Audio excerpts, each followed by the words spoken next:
Three true and terrifying Halloween horror stories.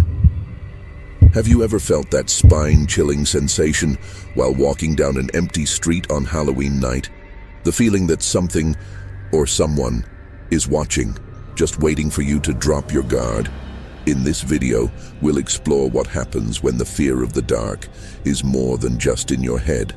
Get ready to dive into three real and terrifying Halloween stories where psychological horror and the fear of the unknown come to life. These are tales that will make you look over your shoulder at the slightest noise and question every shadow in your path. Come discover the chilling secrets hidden in the dark corners of Halloween nights. But beware, some of these stories might stay with you, returning in your thoughts at the smallest creak in the silence. So, if you're a fan of a good horror story, get ready.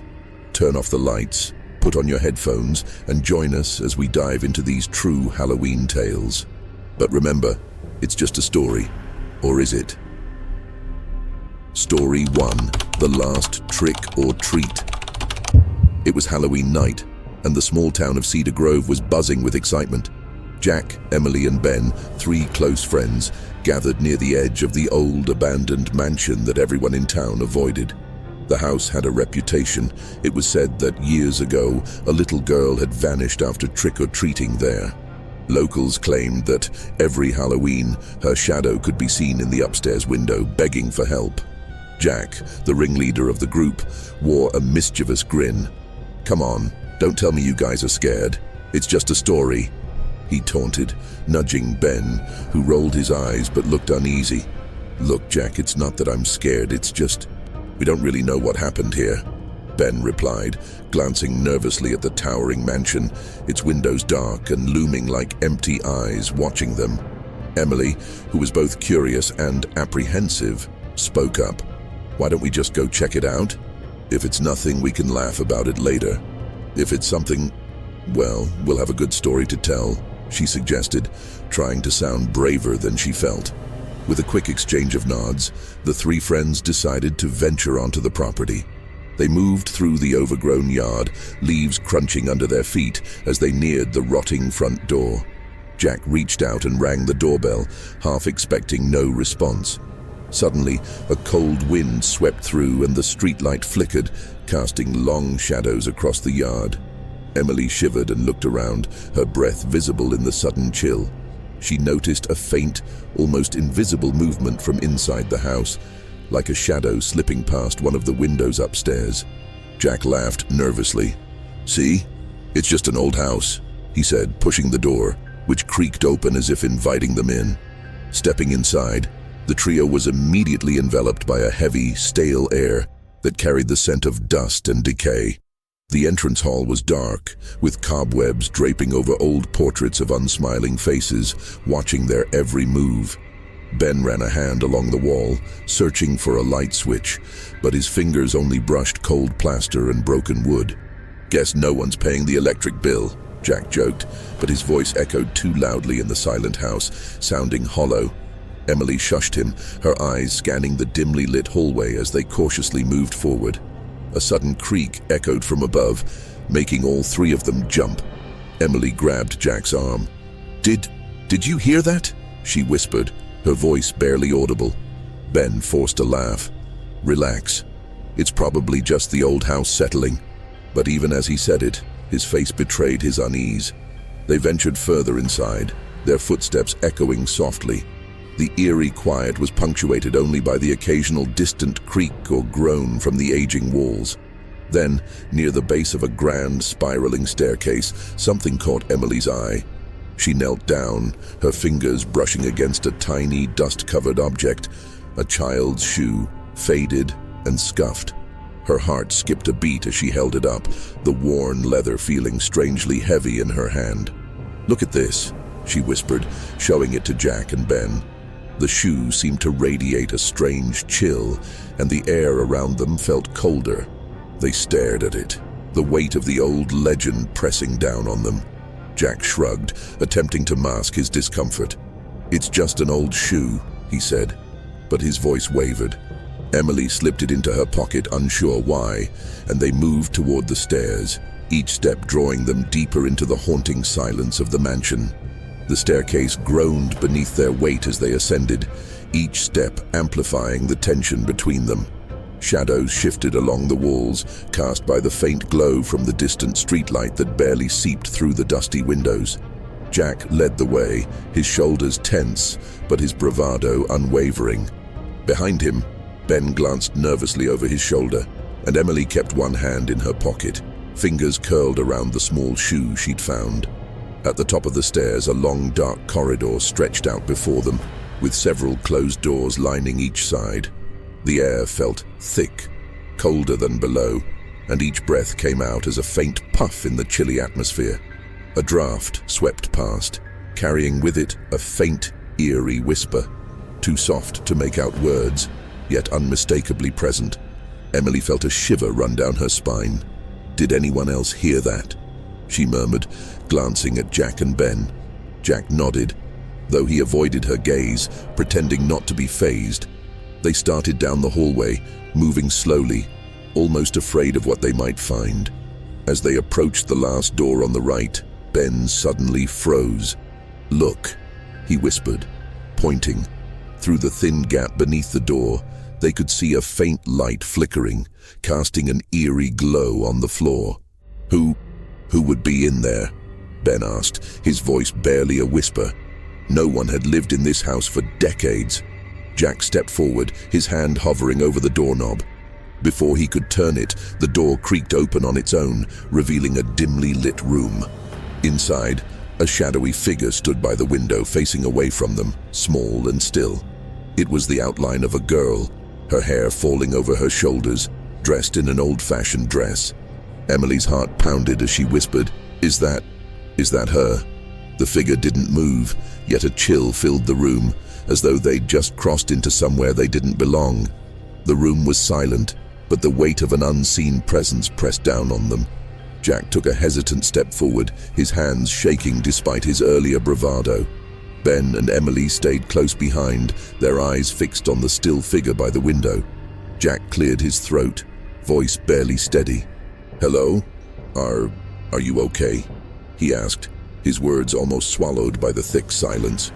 As if responding, the figure slowly turned, her movements stiff and unnatural. When she faced them, they saw her face, pale as moonlight, with hollow, empty eyes that seemed to hold centuries of sorrow and longing. Her gaze settled on Emily, and a faint whisper escaped her lips, barely audible. It sounded like a soft, desperate plea for help.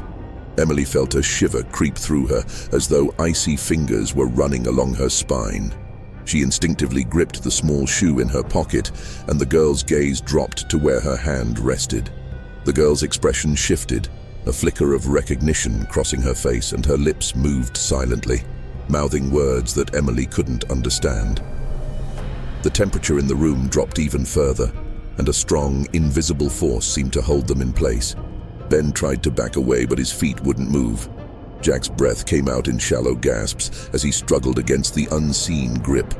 Then, in an instant, the girl dissolved into a swirling mist, leaving only a faint, echoing laugh that bounced off the walls. The mist drifted toward them, wrapping around Emily, who felt an overwhelming sadness wash over her, as if a lifetime of sorrow had been poured into her soul. The room grew dark, and the laughter faded, leaving them frozen in place, each of them gripped by a terror they couldn't explain. With a jolt, the three friends were released from the eerie grip holding them. Without a word, they turned and bolted from the room, racing down the creaky stairs, desperate to escape the oppressive atmosphere of the mansion. The darkness seemed to press in on them, every shadow more menacing than the last. They stumbled through the front door, gasping for air, and didn't stop running until they reached the street. Under the dim glow of the streetlights, they finally paused, each struggling to catch their breath. Jack looked back at the mansion, its dark windows staring back at him like hollow eyes. "Let's never go back there," Ben said, his voice trembling. Emily nodded, still clutching the tiny shoe in her pocket, feeling its cold, unnatural weight against her hand. "Agreed," Jack replied, trying to laugh it off. But his voice was tense, and his usual bravado was gone. They walked home in silence, the memory of the ghostly girl haunting each step. The days passed, but none of them could shake the feeling that something from the mansion had followed them home. Emily was the first to notice strange things happening around her. She'd find the tiny shoe, even after tossing it away, back on her desk or in her backpack, as though it refused to be discarded. Ben began hearing faint whispers late at night, like a child's voice calling his name, and he'd feel a cold presence beside him in bed. Then one evening, Jack looked out his bedroom window and froze. There, reflected in the glass, was the faint, sad face of the girl from the mansion, her empty eyes staring into his. The three friends would never speak of that Halloween night again, but each of them knew some things could never truly be left behind. Story 2. The Village of Silent Scarecrows. The village of Hollow Creek sat nestled between rolling hills and endless fields of corn. Every year the townsfolk gathered for the eerie tradition of crafting scarecrows, each representing a member of their family. It was said to be for protection, but whispers hinted at something older and darker behind the practice. Emily Warren, a woman whose eyes still bore the weight of unshed tears, stood in her backyard, tying the final knot on a scarecrow dressed in her late son's old clothes. The rough fabric held memories too raw to touch, but tonight she couldn't help herself. The wind rustled through the cornstalks, creating a symphony of dry whispers that seemed to come alive. Emily glanced at the rows of other scarecrows, their blank, stitched faces looking out over the fields with hollow eyes. She shivered, recalling how quiet the house had been since Sam's death 3 years ago. Tonight, she thought, will be different. It had to be. As the sun dipped below the horizon, casting long, jagged shadows across the ground, Emily felt an unexpected chill. The silence around her deepened, and just as she turned to go inside, she thought she saw the scarecrow shift ever so slightly in the dying light. Night settled over Hollow Creek with a blanket of deep, oppressive quiet. The sky, painted with streaks of dark blue and black, seemed to press down on the village. Emily sat by her kitchen window, the dim light casting long shadows across the room. Her eyes, heavy with exhaustion, flicked to the scarecrow standing solemnly in the backyard. It looked as lifeless as ever, but an unsettling feeling crept over her skin, prickling like the touch of cold fingers.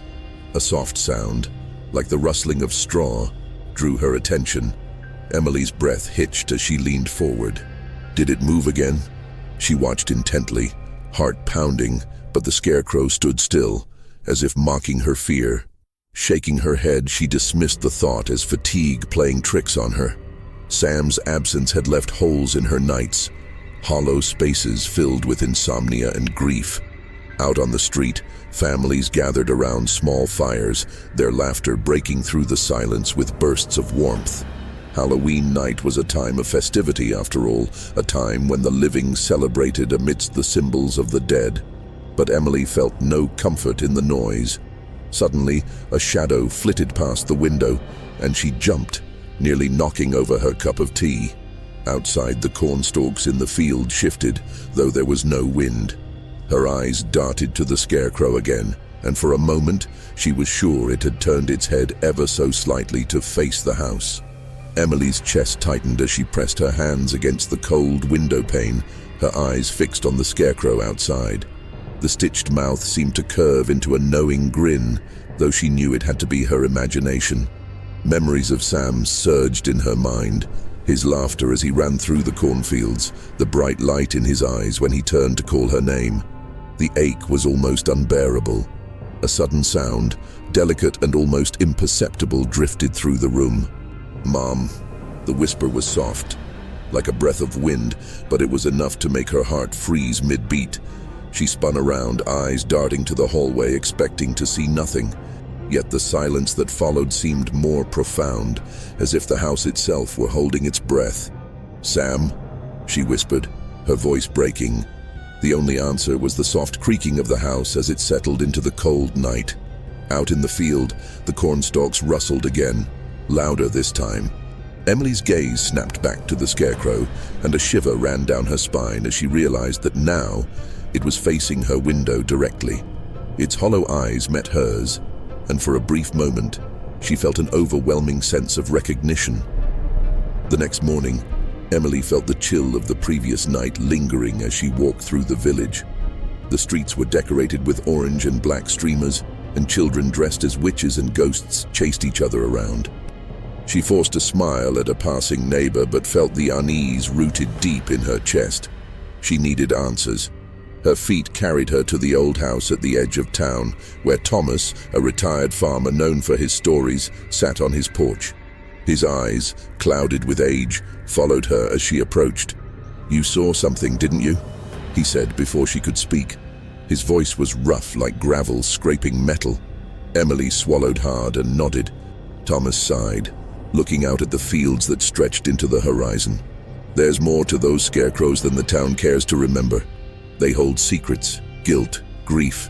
They are not just there for protection." Emily's stomach turned. But why would mine move?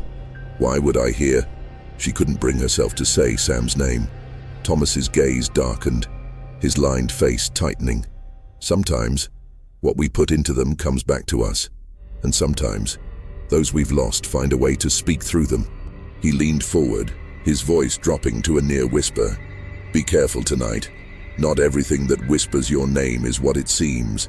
As she walked back home, Thomas's words echoed in her mind, filling her with a dread that twisted like a knife in her gut. The night of Halloween descended with a heaviness that pressed against Emily's chest. The village was alive with celebrations.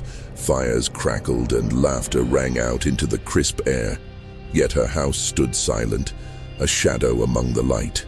She couldn't shake Thomas's warning, nor the unsettling feeling that the scarecrow would not let her be. A sudden compulsion drove her to the field. The cornstalks swayed as she moved through them, their dry rustle deafening in the stillness.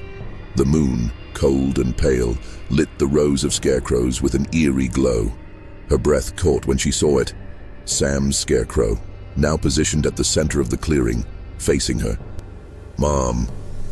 The voice came again, more distinct, echoing in the hollowness of the night. Emily stepped forward, her body trembling. The scarecrows around her shifted, their stitched faces twisting as if watching, waiting. She glanced around, heart hammering. The whispers multiplied, words she couldn't understand but felt in her bones. Suddenly, Sam's voice was clearer, and the scarecrow before her seemed to take on a more human shape. "Why did you let me go, Mom?" it asked, and the anguish in its voice shattered her. Memories of that day resurfaced. The moment she looked away, the split second she hesitated. Tears streamed down her face as she reached out, unable to distinguish between the living and the haunted. The scarecrows leaned in, their silence now full of accusatory weight. As Emily's fingers brushed the rough fabric of the scarecrow, a rush of overwhelming emotions surged through her. Guilt, sorrow, and a longing for the son she had lost enveloped her. "I didn't mean to. I thought you were safe," she choked out, the words tumbling from her lips like broken glass. The scarecrow's stitched mouth twisted into a semblance of a frown, and its eyes, once mere buttons, now seemed to shimmer with a haunting light. "Safe?" Sam's voice echoed around her, filled with pain and accusation. "You looked away. You were supposed to protect me." The air thickened, and the other scarecrows began to hum, a low, mournful sound that vibrated in her bones. Emily's heart raced as she realized that these figures were not just representations, they were embodiments of her guilt and the grief of the entire village. The realization hit her like a wave. She had been so consumed by her sorrow that she had neglected the truth of her actions.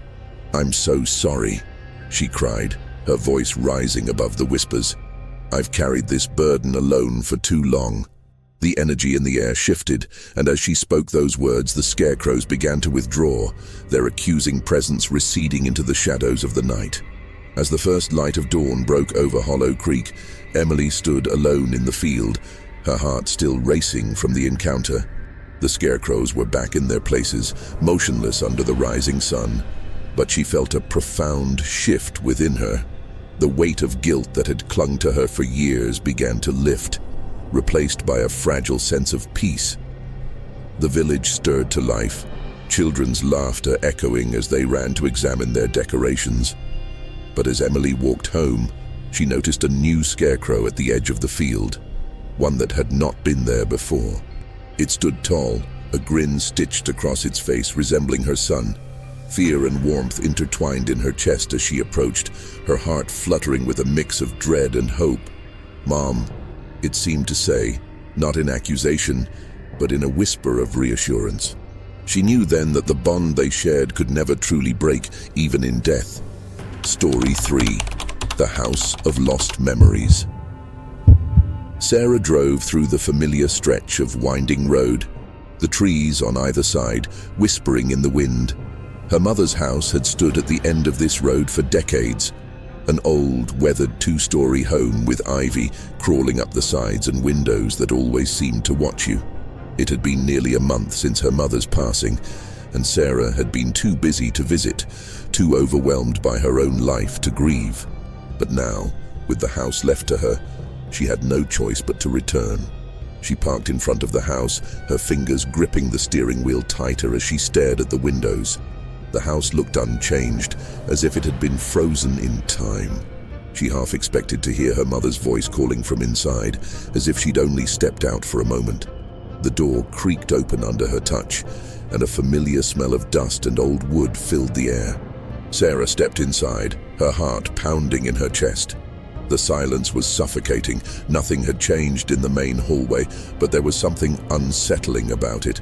The house felt different somehow, as though it were holding its breath, waiting for something. She shook her head, trying to shake off the feeling. "It's just grief," she told herself. But deep down, she couldn't help feeling like the house was watching her. That night, Sarah lay in her childhood bedroom, the one she hadn't slept in for years. The walls were covered with old floral wallpaper, the furniture the same as when she was a child. Nothing had changed, yet everything felt different. The silence was thick, almost suffocating, and she found herself staring at the shadows that danced across the walls in the dim light. She heard it then, a faint voice, so soft she thought she was imagining it at first. Sarah. Her breath caught in her throat. Her mother's voice, clear as day. Sarah shot up in bed, her heart racing. She listened, the room now entirely still. Nothing. No footsteps, no sound, just the oppressive quiet of the house. "Mom?" she whispered, a tremor in her voice. But there was no reply. Shaking her head, she convinced herself it was just her mind playing tricks. Grief had a way of making you hear things, didn't it? But as she turned back toward the window, she saw something that stopped her cold. Her mother's silhouette in the glass, standing outside in the garden. Her pulse quickened and she rushed to the window, but when she pulled the curtains aside, no one was there. Only the empty, moonlit garden. "I'm losing my mind," Sarah thought, her breath coming in short gasps. But deep down, she knew something wasn't right. The next day, Sarah tried to shake off the unsettling events of the night before. She spent the morning going through her mother's belongings, sorting through old papers, letters, and photos. There was something comforting about being in the house, surrounded by memories, even though the air felt thick with something unspoken. She had expected the grief to be the hardest part, but it wasn't. The house itself felt like a living, breathing entity, watching her, waiting for something. In her mother's study, Sarah found a dusty, leather-bound journal hidden in a drawer. It was filled with neat, delicate handwriting, but as she flipped through the pages, a cold chill ran down her spine. Her mother's words described the house with a strange, almost fearful reverence. "The house is different today. I can feel it as if it's awake, and I don't think I'm imagining it." The entries grew more erratic as Sarah read on, detailing strange occurrences, furniture moving on its own, lights flickering at odd times, and unsettling noises at night. Her mother had never mentioned any of this before. Just as she finished reading, the room seemed to shift. The furniture, once arranged as she remembered, now seemed subtly out of place. A chair, which had been by the window, was now positioned in front of the fireplace. This wasn't possible, Sarah thought. She stepped back, feeling a cold draft wash over her, and then heard the unmistakable sound of footsteps above her. Sarah's pulse quickened as she made her way up the stairs, the sound of footsteps growing louder in her ears. They weren't hers. The house creaked underfoot, as if it were alive, and each step seemed to carry the weight of years of memories. She reached the hallway at the top of the stairs, where the door to her mother's bedroom stood slightly ajar. As she pushed it open, she was hit by a wave of nostalgia. Familiar smells, the soft creak of the wooden floorboards, and yet something was wrong. The room felt colder, and the air tasted heavy with silence. The photo of her mother, the one that always sat on the bedside table, was now hanging on the wall. But the image, something was different. Her mother's face in the photograph was smiling, but there was an odd emptiness in her eyes. Something vacant. Sarah frowned, stepping closer. The longer she stared, the more the smile seemed to twist into something sinister, the eyes darker, almost accusing. She blinked, and the photo was normal again. Her heart raced. Was it her imagination? She wasn't sure, but as she turned to leave, she heard it again. The voice. "You left me." Sarah's breath caught in her throat. The words echoed, bouncing off the walls. Her mother's voice, but distant, hollow. "I can't stay here," she thought. But she wasn't sure if she meant the house or her own mind. Sarah couldn't shake the feeling that the house had a hold on her, something far deeper than simple grief or nostalgia. As the days passed, the strange occurrences grew more frequent, and the line between reality and memory began to blur. At night, the shadows in the corners of the room seemed to move, and sometimes she could hear whispers, soft, unintelligible voices that made her skin crawl. One evening, as she sat in the dimly lit living room, she flipped through her mother's journal again. The words had begun to take on a new meaning, as if they were written for her, as if her mother had known that one day Sarah would return to this place. "The house is holding on to something. It wants me to stay, but I can't." Suddenly, a memory from her childhood surfaced, an argument she had with her mother, something long buried in the recesses of her mind. She had been angry, so angry, and had stormed out of the house without saying goodbye. The last words her mother had spoken to her were filled with love, but Sarah hadn't heard them, hadn't listened. She felt the crushing weight of that moment now. What if she had said something different? What if she had stayed? The guilt twisted in her chest, suffocating her. "Sarah," came the whisper again, this time louder, more urgent. It was unmistakable, her mother's voice. But it wasn't filled with love anymore. It was filled with accusation. The house seemed to be closing in on Sarah, each creak of the floorboards a reminder that it was alive in ways she couldn't understand. That night, she sat in the kitchen, the dim light from the overhead lamp flickering. The whispers were constant now, just beyond the threshold of comprehension. Every time she closed her eyes, the voice of her mother echoed through her mind, always accusing, always reminding her of that last unresolved conversation. It wasn't until she returned to the hallway near the old mirror that hung above the coat rack that the truth started to hit her like a physical blow. She'd avoided thinking about it, pushed it away for years, but now the memory was impossible to ignore. The argument, the harsh words she had shouted, the door slamming behind her as she left. It wasn't just an argument.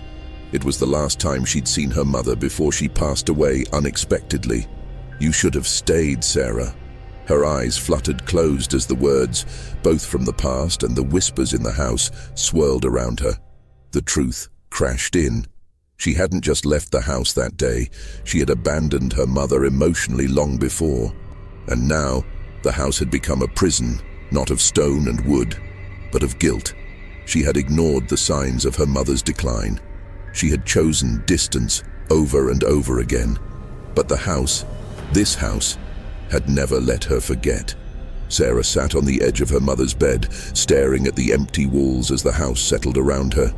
The oppressive weight of guilt threatened to crush her chest, the whispers growing louder, more insistent. "You left me. You weren't there when I needed you." She gripped the sheets tightly, her knuckles white. She wanted to run, She wanted to escape the suffocating air, to escape the house and the relentless memories that haunted every corner. But she knew now that she couldn't run anymore. The house wasn't just a place. It was her own mind, trapping her in the worst part of herself. The regret, the abandonment, the emotional distance she had kept from her mother for so many years. In a moment of clarity, Sarah realized something she had been avoiding for so long. The house, the whispers, her mother's distorted figure in the mirror. It wasn't about the house at all. It was about her own heart. The house had mirrored her guilt, her unspoken fears, but it was never the source of her torment. "You didn't abandon her," she whispered to herself. "You did the best you could. You didn't know what was coming."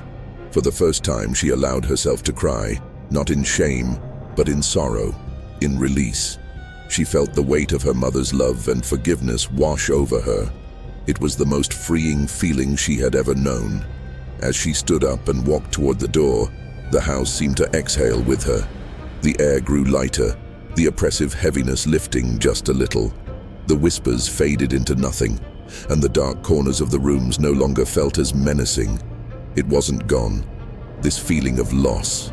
It never would be, but the house had finally released her. Sarah walked down the stairs for the last time, her footsteps echoing in the quiet house. The weight of the past, once a crushing burden, now felt lighter, more bearable. As she reached the front door, she paused, her hand on the doorknob. She turned back one last time, gazing at the old house that had been her childhood home, her mother's home for so many years. The windows glowed softly in the fading light of the day, and for a moment, Sarah swore she saw her mother standing there, watching her from the window. The same warm, familiar smile she remembered from childhood. It wasn't the twisted, hollow face from her nightmares. It was the mother she had lost, the one who had loved her despite everything. Her chest tightened, not with sorrow, but with a quiet understanding. The house had shown her the things she needed to see, the things she had been afraid to face. It had forced her to confront the guilt that had haunted her for so long. And now, it was finally time to leave it behind. With a deep breath, Sarah opened the door and stepped outside into the cool evening air. The house loomed behind her, but the dark shadows no longer seemed as threatening. The garden, once an oppressive maze of memories, was now just a quiet, peaceful space. As she walked down the path, a gentle breeze stirred the trees, and she felt, for the first time in years, at peace. The house would always be a part of her, but she had let go of the weight it held over her. "Goodbye, Mom." The words hung in the air, soft and final. The door closed behind her with a quiet click, and for the first time, Sarah didn't feel the need to look back.